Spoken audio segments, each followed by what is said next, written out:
Ayan mga kamisyon, ang aking pong mangga ay namumulaklak na yan.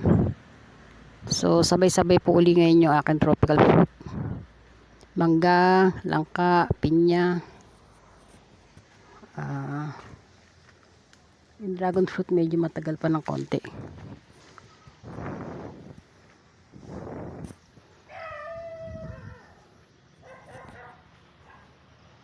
Yung bulaklak ng aking mangga medyo mataas po yan eh. Yan.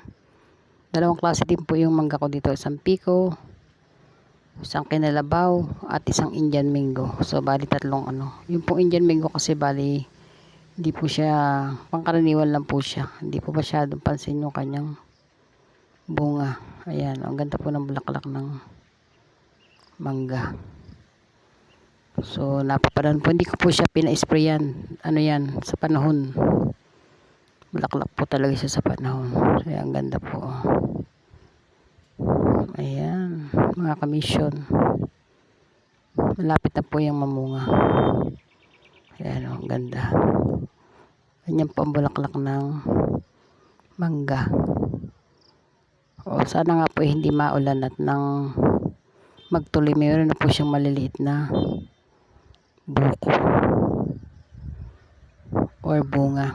Ayan.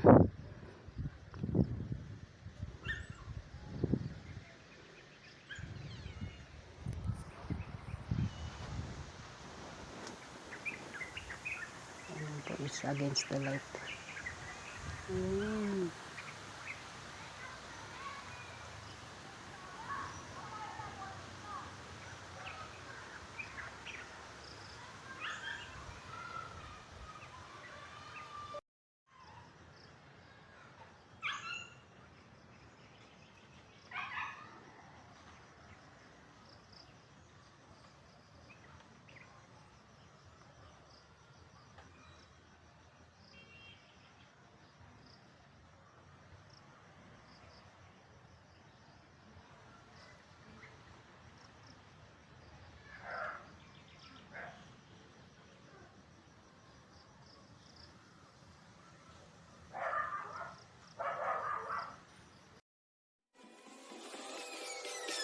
Peace.